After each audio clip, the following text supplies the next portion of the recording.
Hola, mi nombre es Censurado y soy de un pequeño pueblo rural a las afueras de Censurado. Escribo esta publicación hoy para dar un consejo a cualquiera que haya experimentado o experimente algún día una situación en la que conozca a su doppelganger. Conocer a tu doppelganger a primera vista suena como algo muy aterrador. Todos hemos oído el meme de internet que dice algo como: si ves a otra persona idéntica a ti, huye y escóndete. Pero eso no es realmente necesario. La experiencia de cada persona con su doppelganger será diferente. Es parecido a tener un compañero de piso al azar en la universidad. Puedes tener una experiencia genial y congenial de verdad con esa persona, o puede que te amenace de muerte y te deje despierto por la noche temiendo por tu vida. Las probabilidades de que entres en contacto con tu doppelganger son muy altas y aumentan significativamente después de cumplir los 25 años. Personalmente ya he conocido a mi doppelganger 4 veces y gracias a mi trabajo en Censurado siento que estoy bien cualificada para dar consejos a aquellos que aún no han conocido a la suya. Cuando conozcas a tu doppelganger, debes actuar como si no la reconocieras, aunque sea idéntica a ti. Debes esperar a que se te acerque y se presente. Normalmente dirá algo como: encantada de conocerte o es un placer conocerte. Si dice algo negativo o si hacéis contacto visual y nunca llega a presentarse, entonces debes abandonar ese lugar inmediatamente. Lo mejor podría ser conducir hasta la comisaría de policía más cercana. Nunca se sabe si te seguirá. También es importante tener en cuenta que, aunque ya hayas conocido a tu doppelganger antes, tienes que seguir actuando como si fuera la primera vez que os veis, pero ella normalmente mencionará el hecho de que ya os habéis visto. Ahora bien, no he venido a Reddit solo para dar consejos, también he venido a pedirlos. El otro día me pasó algo de lo más extraño. Estaba en un mercado al aire libre y con quien me encuentro comprando cucharas de madera antiguas con mi doppelganger, a quien apodé cariñosamente Censurado por mi propio nombre. Me dio un golpecito en el hombro con su cuchara recién comprada y me saludó con una sonrisa, como ya había hecho un par de veces. «Qué alegría verte», dijo, extendiendo la mano. Fui a estrechársela, diciendo lo mismo, pero su piel estaba helada, diferente a la última vez que la vi. Miró a su alrededor y luego bajó la voz a un susurro. ¿Cuántas veces nos hemos visto? Algo no iba bien. Parecía nerviosa, sus ojos no paraban de moverse de un lado a otro, como si estuviera vigilando por si aparecía alguien. A pesar de que mi cerebro me decía que le respondiera a mi doppelganger que no estaba seguro de si nos habíamos visto antes, seguí mi instinto y le dije la verdad. Esta sería la 4ª vez que nos vemos, le susurré de vuelta. Respiró aliviada. Eso pensaba, respondió. Volvió a mirar a su alrededor antes de caminar en silencio hacia el aparcamiento. Avanzó unos pasos más antes de darse cuenta de que no la seguía, ya que todavía estaba desconcertada por la interacción que acabábamos de tener. Vamos, me hizo un gesto para que la siguiera. Corrí un poco para alcanzarla, pensando en lo que me estaría perdiendo en el mercado. Miel ecológica con sabores de frutas, colchas tejidas a mano vendidas por una mujer que no aparentaba menos de 90 años. Galletas con pepitas de chocolate recién hechas del puesto vegano. Pensándolo ahora, ojalá me hubiera quedado a comprar mi cuchara. Antes de ir a ningún sitio, ¿puedes decirme qué está pasando?, pregunté. Ella miraba al frente, yendo directa hacia el aparcamiento. Lo haré. ¿Cuál es tu coche?, respondió. No estaba segura de sentirme cómoda metiéndome en un espacio cerrado con mi doppelganger. Esta era la interacción más larga que habíamos tenido, y la situación en la que nos encontrábamos no me hacía pensar que íbamos a sentarnos a tener una charla distendida. ¿Puedes decirme, por favor, qué estamos haciendo? Dejé de caminar, agarrándole la muñeca para que ella también se detuviera. Sin embargo, no se detuvo. Era como si estuviera en una especie de trance. Continuó caminando, pero pronto fue arrastrada hacia atrás, con mi agarre en su muñeca, actuando como un ancla. Cuando se dio la vuelta, noté que sus ojos estaban algo rojos, hinchados, y sus mejillas un poco enrojecidas. No me había dado cuenta hasta ahora, pero en realidad había estado llorando desde que empezamos a hablar. Al encararme, sus ojos se abrieron desmesuradamente y se zafó de mi agarre. No creo que la hubiera herido de ninguna manera. Quiero decir, la había agarrado de la muñeca, pero no soy Hulk Hogan ni nada parecido. Empecé a graznar un lo siento, pero me interrumpió un chillido espeluznante que helaba la sangre y que venía de detrás de mí.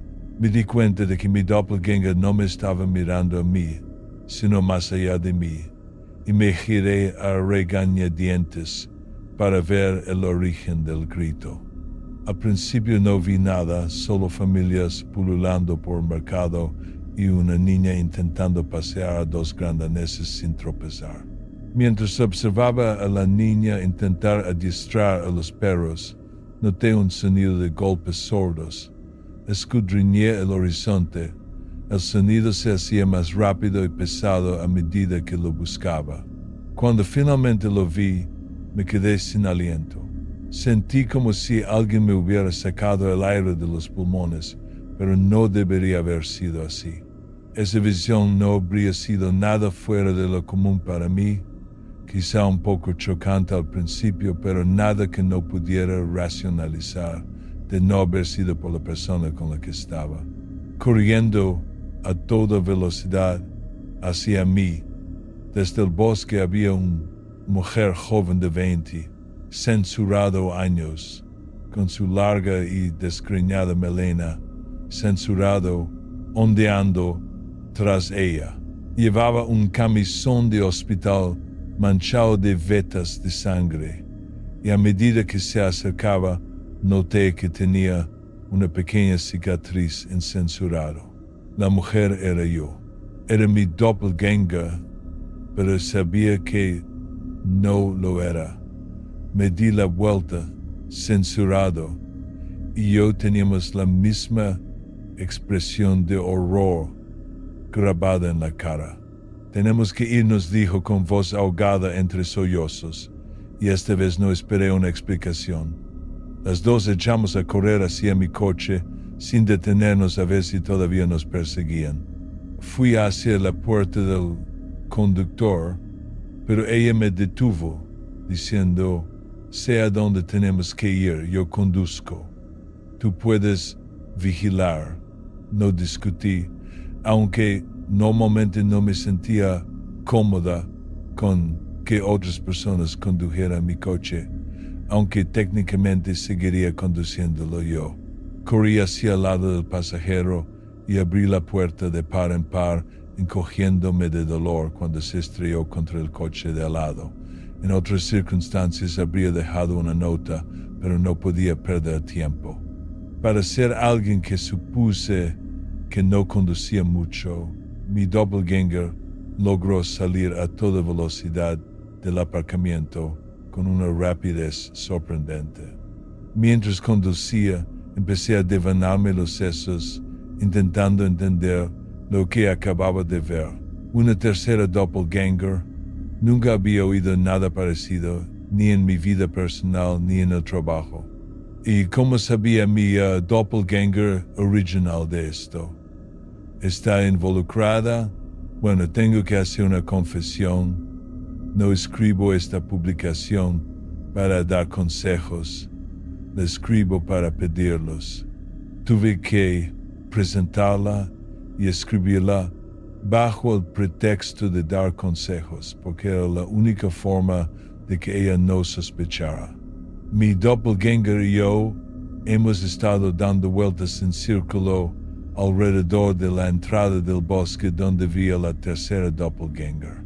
No me habla, solo tararea para sí misma de vez en cuando y mira hacia el bosque mientras pasamos.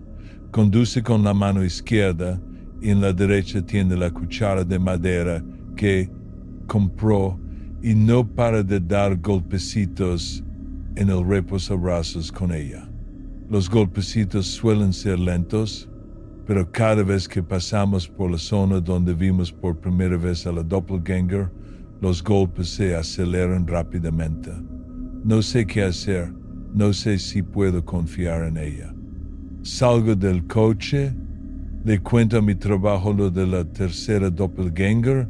Si alguien ha tenido experiencias similares, necesito vuestro consejo. Volví a casa del trabajo, como cualquier otro día. Nunca pasaba nada fuera de lo común en mi edificio. La primera nota estaba pegada en la puerta principal. Nunca has estado aquí. Qué raro. Murmuré para mis adentros mientras abría la puerta y caminaba hacia el ascensor. Había otra nota pegada junto al panel de botones. Todos los pisos parecerán normales, pero nada es normal. Me pregunté si sería una nueva broma de los críos o tal vez un proyecto de arte de algún vecino. Pulsé el botón del 10º piso y el ascensor inició su suave ascenso con un leve zumbido. Las puertas se abrieron y al salir vi otra nota pegada en el suelo junto a mi puerta. Todavía no es demasiado tarde. Pasé por encima de ella con una leve agitación en el estómago. Mi edificio tiene 20 pisos y me pregunté si habrían dejado una nota en cada uno o si habían elegido mi planta por alguna razón en particular. Pero estaba cansada del trabajo, hambrienta por un almuerzo escaso y no tenía ningún interés en lidiar con todo aquello. Intenté ignorarlo todo hasta que entré en mi apartamento y encontré otra nota pegada en la pared. Un trozo de papel con la misma letra que todas las demás que había visto. Este no es tu hogar. Estaba pegada justo en la pared frente a la entrada. Me quedé en medio de la habitación con el cuerpo rígido y la mente en blanco. Por fin, el miedo inundó mi mente. Alguien había estado en mi apartamento. Quizás seguía aquí. Vivo en un apartamento de un dormitorio, así que, por suerte, no hay muchos sitios donde esconderse. Haciendo acopio de todo mi valor, me moví hacia el baño, revisé el armario y no olvidé mirar debajo de la cama. Todos los lugares donde una persona podría esconderse, pero parecía que estaba sola. Así que cerré la puerta, eché la llave. Cuando por fin me sentí a salvo, mis pensamientos se volvieron más ruidosos y una extraña sensación me invadió. La sensación de que las notas no eran amenazas sino advertencias. Decidí llamar a la puerta de mi vecina para preguntarle si había encontrado notas parecidas en su casa. Pero antes de abrir, miré por la mirilla para ver si había alguien fuera. No podía quitarme la sensación de que me observaban, como si alguien estuviera esperando a que saliera. Al principio, lo único que veía era un tramo del pasillo vacío. Pero entonces una sombra entró lentamente en mi campo de visión. Lo primero que vi fue un pie acercándose desde el borde de mi puerta y avanzando lentamente. Era la figura de un hombre con un traje gris, de corte extraño y arrugado. Su pelo oscuro estaba peinado con la raya en medio. Intenté recordar si había visto a ese hombre antes, pero no estaba segura. Vive mucha gente en este complejo de apartamentos y no conocía a tantos. Al principio pasó de largo y yo intenté controlar la respiración, temiendo que pudiera oírme a través de la delgada puerta. Pero entonces estaba girando hacia mí, como si pudiera verme claramente a través de la puerta desde el otro lado. Su mirada se clavó en la mía, aunque debería haber sido imposible. Entonces saludó lentamente con la mano. Por instinto retrocedí unos pasos. Hubo un fuerte golpe en la puerta, pero no me moví. Contuve la respiración, aunque la cabeza empezaba a darme vueltas por la falta de aire. Me quedé allí un buen rato, hasta que decidí comprobar de nuevo si seguía allí. Imaginé su cara pegada a la mirilla, pero no, se había ido. No podía entender lo que estaba pasando, todo era demasiado extraño, pero sabía que tenía que pedir ayuda. Alguien había entrado en mi casa, después de todo. Pero cuando busqué mi teléfono por todas partes, desde los bolsillos hasta la mochila, me di cuenta de que no estaba. Y nunca había instalado una línea fija. Era una increíble coincidencia perder mi teléfono en ese preciso instante.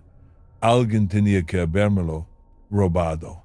Sabía que tenía que salir y avisar a alguien, pero estaba aterrorizada de volver a encontrarme con ese hombre en el pasillo.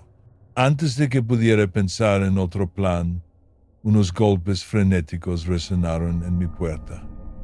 El sonido no era tan fuerte como antes, pero el miedo que inspiraba era infinitamente peor. Con cuidado, me acerqué a la mirilla y vi el rostro de una mujer que vivía en mi planta. Nos habíamos visto varias veces en el pasillo o en el ascensor. Los golpes se hicieron un poco más fuertes y oí una súplica susurrada. «Por favor, déjame entrar». A regañadientes le abrí la puerta. Ella me apartó de un empujón y entró corriendo, cerrando la puerta rápidamente tras de sí. Tenía los ojos desorbitados y la respiración agitada. «¿Qué está pasando?» Soltó un sollozo. Entonces sus ojos se posaron en la nota pegada en mi pared. «¿Tú también recibiste una?» «He estado escondida en mi apartamento todo el día. Está pasando algo muy raro», respondió. No sabía qué hacer hasta que oí tu puerta. Eres la primera persona que veo llegar a casa. Apartó la vista de la nota y me miró. Ese hombre de ahí fuera. Esperé a que se fuera para venir corriendo. Alguien nos está tomando el pelo, está claro. Ver el miedo en sus ojos de repente me hizo creer que esto era real y que teníamos que salir de aquí lo más rápido posible. No sé qué pasa, pero deberíamos intentar salir de aquí. Cogeré un par de cuchillos. No podemos, dijo. No hay salida. ¿Qué quieres decir? Una vez que estás aquí, no puedes escapar. ¿Qué? Ella suspiró. ¿Sabes quién soy? La había visto varias veces antes en el pasillo o en el ascensor y habíamos cruzado algunas palabras. Para ser sincera, no recordaba su nombre. Déjame ser clara. No me conoces. Nunca nos hemos visto y ninguna de las dos vive aquí. Miré alrededor de la habitación escasamente, amueblada, intentando encontrar alguna foto o carta. Luego volví a mirarla. No era mucho más joven que yo, probablemente a mediados de la veintena, con el pelo castaño, largo y rizado, que le caía sobre los hombros. Intenté pensar en las veces que la había visto, pero algo no cuadraba. Normalmente, cuando recuerdas algo hay una distancia, como si miraras al pasado. Pero estos recuerdos parecían inmediatos, totalmente en primera persona, como si estuvieran ocurriendo ahora mismo. ¿Qué estaba pasando? ¿Me estaba volviendo loca? Por fin lo entendí. Ella se encogió de hombros. Intenté pensar mi familia, mis amigos, mi infancia, pero no había nada. Mi mente era una pizarra en blanco. ¿Cómo te llamas?, preguntó. Creo que... Me llamo Carla. Carla, ¿por qué viniste aquí? ¿Por qué confiaste en mí si sabías que no me conocías? Me encogí de hombros de nuevo. No puedo esconderme para siempre. ¿Debería confiar en ti? Sacudí la cabeza frenéticamente. No sé qué decir, pero no soy peligrosa. Ella sonrió. ¿Voy a salir de CD? Como has dicho, no podemos quedarnos aquí siempre. ¿Pareces débil? Creo que deberíamos comer algo para reponer fuerzas y luego trazar un plan. Tenía razón, pero de repente me sentí mareada, incapaz de pensar con claridad. Cogí un cuchillo de cocina grande y salí al pasillo. No se veía a nadie. Corrí rápidamente hacia el ascensor. De camino, me di cuenta de que las notas de advertencia de antes habían desaparecido. Pulsé el botón de llamada, pero no pasó nada. Un momento después, decidí comprobar la escalera, pero la puerta estaba cerrada con llave. De repente, justo entonces, las puertas del ascensor se abrieron y me volví hacia él. Pasé por delante de Carla, que estaba de pie en el umbral de mi apartamento. Me quedé helada cuando vi que había alguien dentro. Era el hombre del traje. Nuestras miradas se cruzaron y se fijó en el cuchillo que yo tenía en la mano. Negó con la cabeza sin decir nada. Luego miró por encima de mi hombro directamente a Carla. «Vamos, date prisa», gritó Carla. El hombre dio un paso adelante, pero antes de que pudiera acercarse, corrí de vuelta a mi apartamento. Carla cerró la puerta de golpe y echó la llave. Me faltaba el aire. «Te dije que no había salida», susurró, caminando hacia el sofá y sentándose. «No podemos quedarnos aquí eternamente. Moriremos de hambre, o él encontrará la forma de derribar la puerta y atraparnos. Podríamos hacer un cartel para colgarlo por la ventana, quizá alguien nos vea, y entonces ¿qué?», frunció el ceño. El hombre empezó a golpear la puerta desde fuera, cada vez más fuerte. Salí de ahí, oí la voz del hombre desde el otro lado. «Aún no es demasiado tarde». Su voz se cortó a media frase. Mis ojos se movieron de ella a la puerta. Quería gritar, saltar por la ventana, pero estábamos demasiado alto y nunca sobreviviría a la caída. Carla me sostuvo la mirada. «Podrías intentar saltar». Una amplia sonrisa se dibujó en su rostro. «¿Qué? Me dijiste que no eras peligrosa, pero ¿te molestaste alguna vez en preguntar si yo lo era?». Se sentó con las piernas cruzadas en el sofá. Todo el miedo que había visto en su cara había desaparecido. Parecía una niña feliz, y me di cuenta de que había cometido un terrible error. Me había dicho que no la conocía. La razón por la que había confiado en ella era porque creía que era mi vecina, y porque creía que corría el mismo peligro que yo. Los golpes en la puerta volvieron. «¿Fuiste tú quien dejó las notas?». Negó con la cabeza. «¿Por qué iba a querer advertirte? ¿Quién es ese hombre? ¿Lo estás ayudando?». Soltó una risita.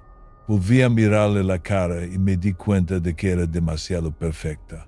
Apreté con más fuerza el cuchillo que aún sostenía. Entonces, de la nada, con un estruendo tremendo, la puerta se abrió de golpe. Sentí un brazo que me sacaba al pasillo. Antes de que pudiera defenderme, me arrastraban hacia el ascensor. Caí al suelo y vi a Carla de pie en el pasillo, sonriéndome, pero no se acercó ni intentó detener al hombre. No tardes mucho en volver, dijo, justo antes de que las puertas se cerraran. Recordé el cuchillo que aún tenía en la mano y se lo clavé con fuerza en la pierna. Sus ojos se abrieron de par en par y se desplomó, cayendo al suelo a mi lado. Saqué el cuchillo, lista para atacar de nuevo, pero él habló: por favor, no estoy intentando ayudarte. La rabia me recorría, pero al ver el dolor en su rostro y la sangre que emanaba de su herida, me detuve. Me atrajo aquí, igual que a ti, igual que a todos los demás que se esconden por aquí, gruñó. Una vez que te da de comer algo, no puedes escapar jamás, pero no puede obligarte a comer. No supe qué decir. Las puertas del ascensor se abrieron y estábamos en la planta baja. Corre, me dijo. Intenta no pensar ni recordar este lugar, nunca más. Miré su pierna ensangrentada y me sentí fatal. Había estado intentando ayudarme todo el tiempo. Al ver mi vacilación, añadió: mi pierna estará bien. Aquí nos curamos a una velocidad antinatural. ¿Cómo te llamas? Mateo Gerardo. Es lo único que puedo recordar. Mateo, no puedo dejarte así. Tienes que hacerlo mientras aún puedas. Ten cuidado. Encontrará la forma de atraerte de nuevo. Los momentos después de salir de ese edificio son algo borrosos, pero ahora mis recuerdos de mi verdadero hogar y mi verdadero pasado han regresado. Los recuerdos de Carla y de ese hogar imaginario también siguen ahí. Sin embargo, cuando volví a buscar ese edificio, nunca pude encontrarlo. Busqué en internet durante horas hasta que lo encontré. Mateo Gerardo, desaparecido hacía 5 años de camino a una entrevista de trabajo. Solo tenía 20 años entonces. Investigando más, descubrí que había desaparecido una vez antes mientras asistía a un festival, solo para reaparecer una semana después delante de sus padres, aparentemente de la nada. Solo puedo imaginar lo que pasó entonces. Probablemente pensaron que estaba drogado y diciendo tonterías, o que estaba teniendo algún tipo de episodio psicológico. Y así, un año después, Carla lo encontró de nuevo, y esa vez no escapó. Me aconsejó que no pensara en ese lugar, pero no puedo evitarlo. Me pregunto por qué me dejó ir tan fácilmente. Podía controlar mi mente, manipular mis recuerdos. Seguro que tenía una forma de hacer que me quedara. Pero entonces recuerdo su sonrisa sarcástica cuando me dijo que podía intentar saltar. Mi miedo era solo un juego para ella. Me dejó ir porque sabe que me recuperará. Y el juego simplemente volverá a empezar. La vi por primera vez un martes. Volvía de la cooperativa cuando lo vi a él. Es decir, en ese momento no supe lo que estaba viendo, pero ahora que lo pienso, estoy seguro de que ese tipo era uno de ellos. Era un hombre de aspecto desaliñado. Llevaba una camisa entre roja y negra, los pantalones cubiertos de barro seco y las puntas de los zapatos totalmente reventadas. Estaba de pie junto a un contenedor de basura al lado del motel Baxter en Evers. ¿Cómo se llama ese sitio? ¿El Paradiso? No estoy seguro. Daba unos pasos hacia adelante y luego retrocedía arriba y abajo, como si estuviera confundido. El semáforo estaba en rojo, así que tuve un minuto para observarlo. Ese semáforo dura 2 minutos enteros desde que un coche aplastó a un peatón allí hace un año. Que dura más no ayuda mucho, pero esa es otra historia. El caso es que daba unos pasos, se giraba un poco y se quedaba mirando al vacío. Luego se daba la vuelta, daba unos pasos más y volvía a quedarse quieto. Se daba golpecitos en el lado de la cabeza y la sacudía como si tuviera agua en el oído y luego daba unos pasos más en otra dirección. Vi a una pareja observándolo a poca distancia, un hombre y una mujer. El hombre estaba al teléfono, así que supuse que estaban llamando para informar de alguien puesto de metanfetamina. Yo también pensé que estaba drogado, delirando quizá o teniendo un ataque, o con algún tipo nuevo de droga que los criminales locales habían cocinado. No es que importe, no es que yo no lo haya probado. ¿Qué es un porro, verdad? En mis tiempos. Los tíos de mi edad salíamos de fiesta hasta que se nos fundía el cerebro. Si tuviera un porro ahora mismo probablemente me lo fumaría. Perdón, me estoy desviando, no necesitan oír todo eso. Creo que lo siguiente que vi fue en las noticias locales. No salgo mucho, solo cuando es necesario. A mi hijo le gusta quejarse de que soy demasiado casero, pero me gusta estar en casa, ¿saben? Es bueno para mi chico y su mujer saber siempre dónde encontrarme, ¿no? Nadie te molesta en casa, al menos no antes de que empezara todo esto. La noticia breve era sobre una mujer que perdió los estribos y atacó a su ex marido en mitad del supermercado. El informe decía que parecía desaliñada, como si no se hubiera duchado en una semana. No vi la conexión, entonces. Digo, ¿quién la vería? Que una mujer ataque a su ex es noticia, claro, pero no es exactamente el fin del mundo. Al día siguiente, oí que un agente de policía casi había asesinado a toda su familia. Una esposa y 3 hijos. 2 en el instituto y 1 en secundaria.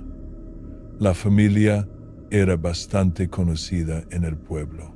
El mayor estaba en el equipo de béisbol, la mujer estaba en la asociación de padres, que es un trabajo ingrato. Oí que el marido era exmilitar. La guerra le deja secuelas a uno, ¿saben? Lo entiendo. No le di muchas vueltas, más allá de la tristeza general de tantas vidas perdidas por un pequeño incidente.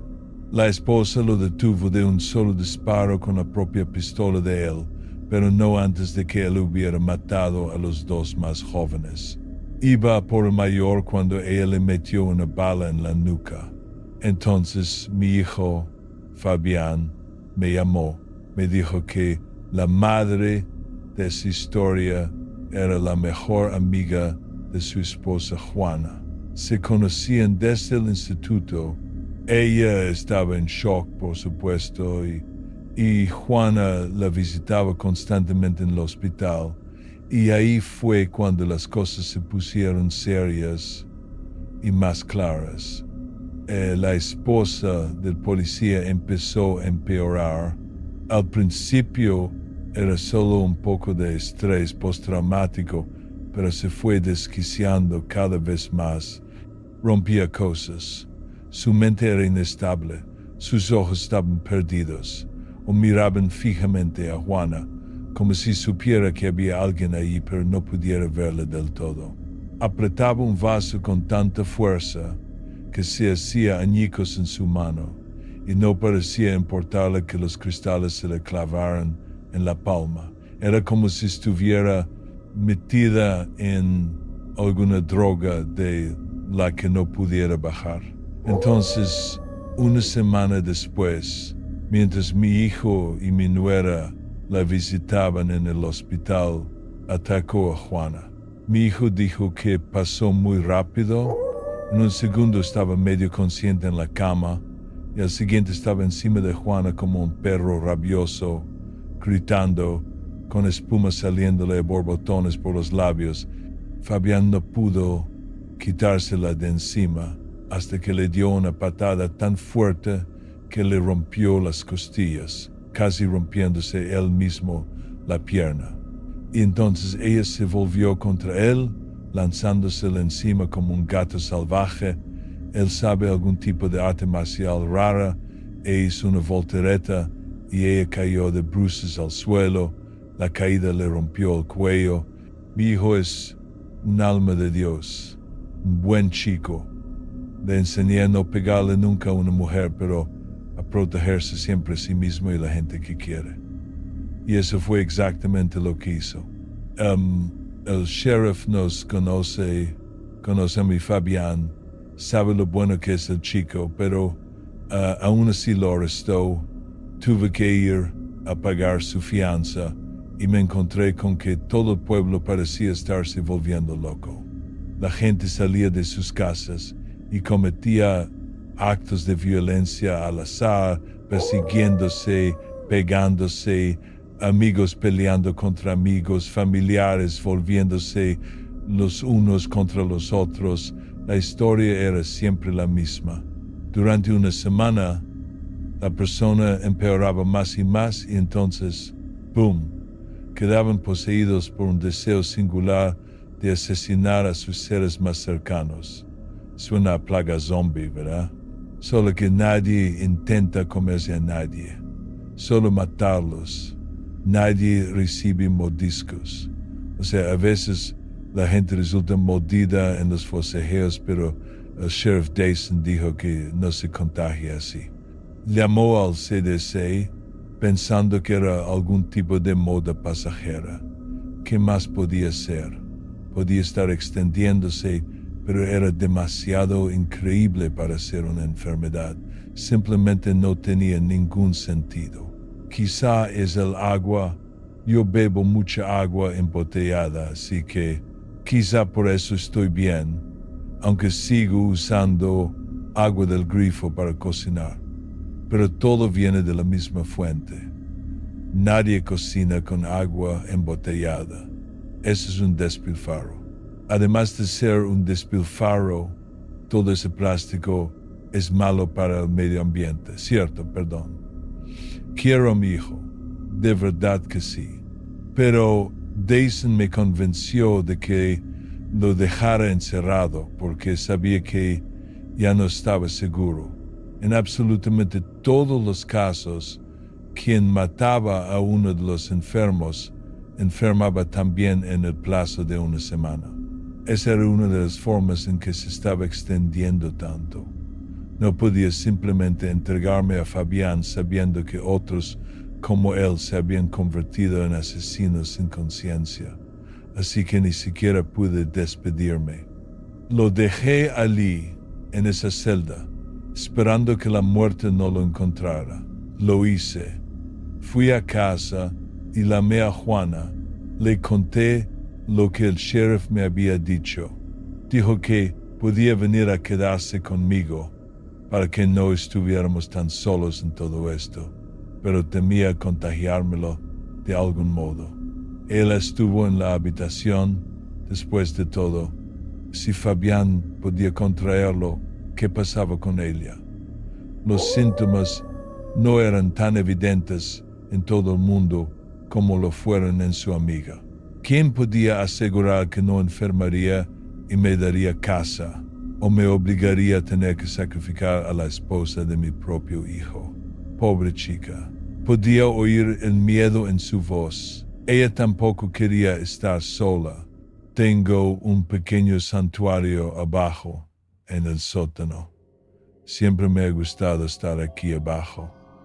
La puerta tiene tendencia a atascarse, a hacerte pensar que está cerrada con llave.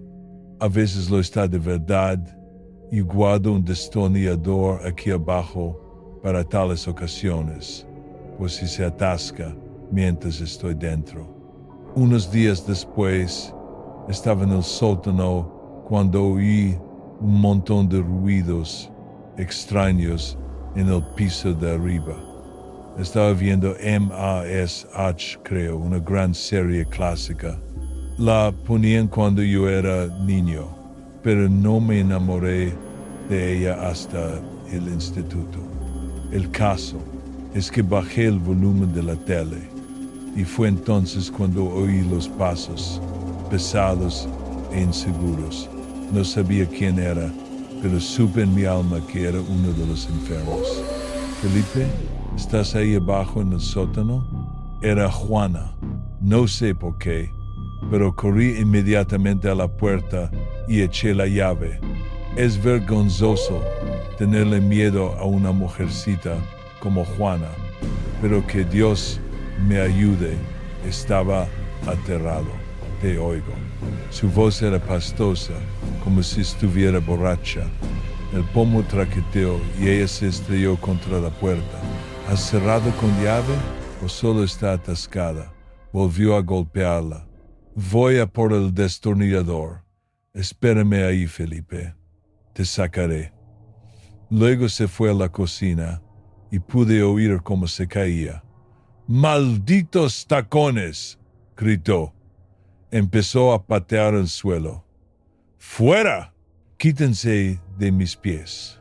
Después de lo que pareció un minuto o una hora, pude oírla sollozar. Fabián está muerto. Jason mató a mi marido y yo lo maté a él. No fue fácil, o quizás sí, no me acuerdo. Todo está en blanco. Podía oírla destrozar cosas en la cocina, mascullando como una borracha. Luego se hizo el silencio, hasta que su voz volvió a sonar desde la puerta. Nunca he tenido un arma, así que lo único que tenía para defenderme era el bastón que usé después de mi operación de rodilla. Si conseguía entrar, eso era todo lo que tendría. Ni siquiera tuve un minuto para procesar lo que había dicho sobre mi hijo, el hijo que había dejado al cuidado de ese cabrón de Jason. Estaba en la puerta y podía oírla hacer palanca en el pomo. Solo un minuto, Felipe. Solo un minuto, Felipe, papá. Siguió repitiéndolo cada vez más alto. Después de unos minutos, oí el destornillador caer al suelo y empezó a sacudir el pomo y a golpear la puerta de nuevo. Las palabras se habían convertido en un chillido incoherente y luego silencio. Por si no había quedado claro, mi nuera Juana es una mujer menuda y no lo bastante fuerte como para derribar la puerta. Es una puerta de madera maciza, dura y robusta. Aguantó cuando se lanzó contra ella y aguantó cuando finalmente rompió el pomo y creó un agujero. Entonces pudo mirar hacia adentro y verme. Yo estaba de pie a mitad de la escalera, justo a la altura de los ojos del pomo ausente. Estaba sonriendo cuando me vio. Ya no era mi dulce nuera. Era un demonio llevando su cara. La alegría en sus ojos, el saber que estaba a solo un empujón más de entrar. Soltó un grito a través del agujero. Un disparo la silenció. Oí su cuerpo golpear el suelo. Un instante después, oí a otras dos personas y un nuevo par de ojos apareció en el agujero. ¿Cuántos hay ahí dentro? Era la voz de un hombre, un desconocido. Solo yo respondí. Esta mujer vivía aquí. ¿De qué la conoce? Es Juana, la mujer de mi hijo. ¿Y dónde está su hijo? Ella dijo que el sheriff lo había matado. Siento su pérdida, dijo el hombre. ¿Tiene suficientes provisiones ahí para aguantar? Puede sobrevivir una semana. Tengo un congelador, una cocinita, un váter. Podría apañármelas, supongo. La tele aún funcionaba y tenía internet, aunque no sabía por cuánto tiempo. Tenía libros y un sofá. Creo que sí, respondí. Bien, voy a bloquear esta puerta y volveré en una semana. Si sigues siendo tú, cuando vuelva, te sacaré de aquí, dijo. Desapareció del agujero, y un minuto después oí crujir las tablas del suelo antes de que algo enorme pasara por delante de la abertura y se estrellara contra el suelo. Voy a usar su nevera para bloquear la puerta. Aléjese del agujero y no haga ruido. Volveré a por usted, ¿me oye? ¿Cómo se llama?, pregunté. No necesita mi nombre. Quédese en el sótano. Ah, y una cosa más. No llame a nadie. Lo último que necesitamos es que más gente se vea arrastrada a esto. Si le importa su prójimo, guardará silencio. ¿Es usted del CDC?, pregunté, pero ya se había ido. Así que ahora estoy esperando, simplemente esperando. Han pasado unos días desde que empecé a escribir esto y sigo bien. Guarda silencio. No quiero que nadie más se meta en este lío, pero tengo que correr la voz de alguna manera, mientras aún pueda. Supongo que ustedes son las mejores personas a las que contárselo. Sabrán que es real. No pensarán que estoy loco. Si creen que conocen a alguien que muestre los síntomas, tengan cuidado. Váyanse de viaje. Estén fuera una semana. En cuanto a mí, creo que veré un poco más de M.A.S.H. Nunca me canso de ver a Alan Alda. Quizá ver a un hombre que puede sonreír en medio del infierno ayude a que el tiempo pase un poco más rápido. A mi hermana Mía le encantan los peluches y las muñecas. Los colecciona de todas partes. Ventas de garaje, tiendas de segunda mano, viajes y tiendas extrañas que encuentra por internet. Las estanterías de su cuarto están abarrotadas de rostros suaves y ojos de cristal que te observan desde cada rincón. Sin embargo, unos pocos son diferentes. No es que estén rotos, exactamente. Es que estaban mal. Mi hermano Javi dice que están malditos. Esta historia es sobre uno de ellos, un Furby llamado Bub. No encontramos a Bub en una caja polvorienta ni en un ático encantado. Vino de una juguetería normal del centro comercial, nuevo y perfectamente empaquetado. Su pelaje estaba impecable, sus ojos de plástico brillantes, su caja intacta. Mía se enamoró de él al instante. A mí también me gustaba, aunque algo en él me inquietaba. Javi lo odió desde el instante en que lo vio. Decía que los ojos de Bub lo seguían por la habitación. Al principio pensé que Javi exageraba. Luego empecé a notar cosas. La forma en que la mirada de Bub parecía atrapar la luz, incluso cuando el cuarto estaba a oscuras. El zumbido débil y entrecortado que provenía de él por la noche.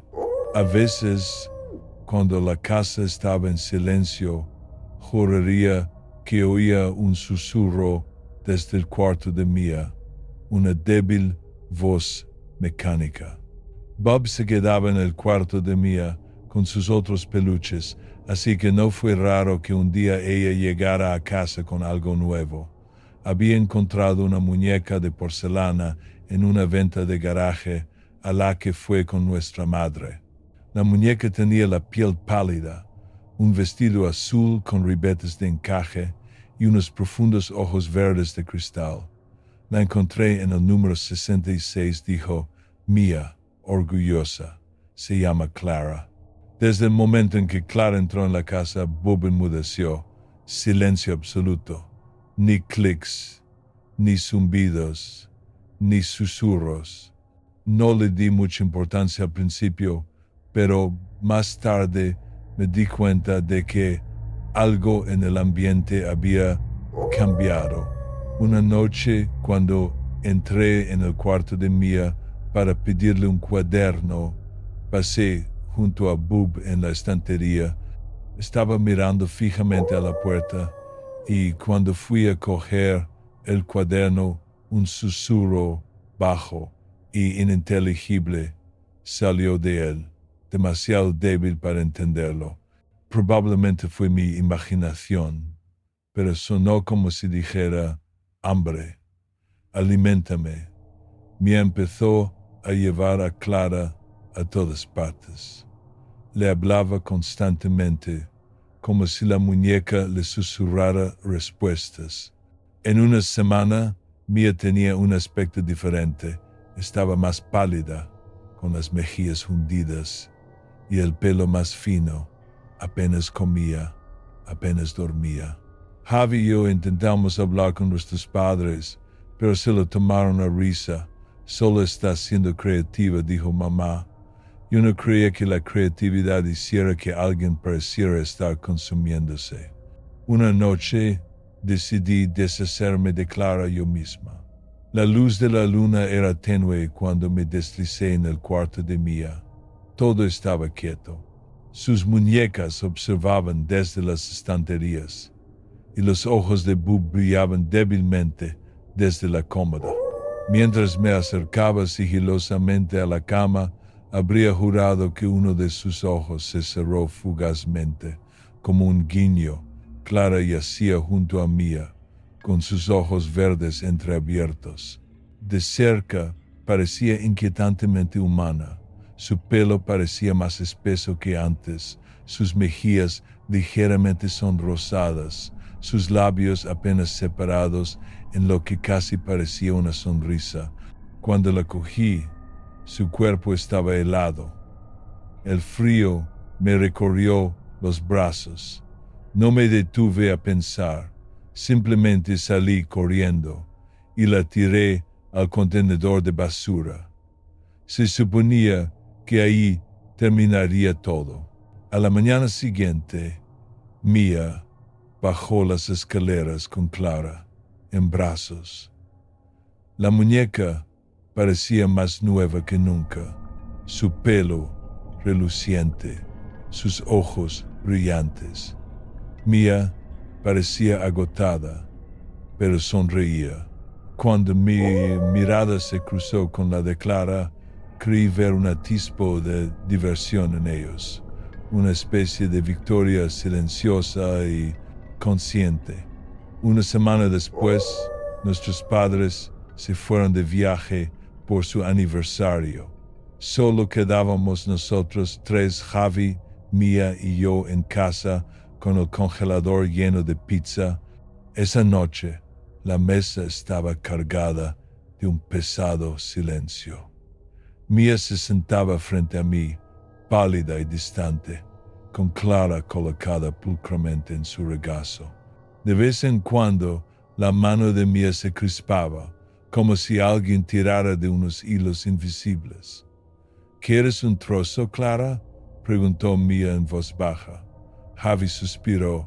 Por Dios, Mía, es una muñeca. No come pizza. ¿Puedes dejar de ser tan rara? Mía levantó la vista. Sus ojos ya no parecían marrones. Estaban turbios, con un ligero tinte verdoso. Clara dice que no deberías hablarme así, dijo, o serás castigado. Javi se rió, pero fue una risa nerviosa. Vale, ya es suficiente. Entonces su voz cambió. Se volvió más profunda, hueca y anómala. No nos tomáis en serio. Antes de que pudiera moverme, Mía agarró el cuchillo de la carne que había junto a su plato y se lo clavó a Javi en la mano. Él gritó, retrocediendo bruscamente mientras las luces parpadeaban y se apagaban, sumiendo la habitación en la oscuridad. Cuando volvieron a encenderse, Javi se sujetaba la mano ensangrentada y Mía ya corría escaleras arriba, con la muñeca aferrada con fuerza contra su pecho. Recuerdo aquellos ojos verdes brillando mientras doblaba la esquina. No pensé, simplemente la seguí. La puerta del dormitorio de Mía se cerró de golpe a mis espaldas en cuanto entré. Las cortinas estaban echadas, el aire era gélido, podía oír su respiración en algún lugar de la oscuridad. Busqué a tientas el interruptor de la luz, aterrorizada por lo que podría ver. Cuando la luz se encendió, Mia estaba sentada en el suelo, de espaldas a mí. Los brazos de Clara rodeaban su cuello como en el abrazo de una niña. La cabeza de la muñeca se giró lentamente hacia mí y sus labios se curvaron en una sonrisa pintada. «Ven a jugar conmigo», Noah dijo. Su voz no era la de Mia ni la de nadie. Era plana, distorsionada, como la grabación de una radio estropeada. «Déjala en paz», grité con la voz temblorosa. Clara ladeó la cabeza. «No siento culpa alguna», susurró. «Me alimento de tu familia a plena vista». Sus manos se desenroscaron de los hombros de Mia mientras se bajaba al suelo. Lentamente se dirigió hacia mí y extendió su mano, con sus dedos rígidos y pálidos. Entonces otra voz rompió el silencio. «Detente». Provenía de la cómoda. Los ojos de Bob brillaban con un intenso color rojo. Su pequeño pico de plástico se abrió y un grave estruendo llenó la habitación. «¿Quién eres tú?», siseó Clara. «Yo soy tu amo», dijo Bob. Su voz era múltiple y mecánica, pero cargada de autoridad. «Arrodíllate ante mí». Clara gritó, un sonido que hizo temblar las paredes. Su rostro de porcelana se agrietó por la mitad. De su pecho salía humo mientras se retorcía y convulsionaba. «No puedes detenerme», chilló. Los ojos de Bob brillaron con más intensidad. «Arrodíllate», dijo, «o arde». El cuerpo de Clara se hizo añicos y luego se derritió, colapsando en un charco de cera y ceniza. Su último grito fue un lamento agudo y fino que hizo estallar la lámpara junto a la cama de Mia. Luego, el silencio. La cabeza de Bob se giró hacia mí. Sus ojos recuperaron su brillo normal. «Delicioso», susurró, y entonces se quedó quieto. Le dijimos a la policía que fue un accidente, que Javi se había apuñalado a sí mismo haciendo el tonto. Nos creyeron. Mia no recuerda lo que pasó esa noche y ahora está más sana. Ha recuperado el color y también la risa. Clara ha desaparecido, reducida a una mancha ennegrecida en las tablas del suelo.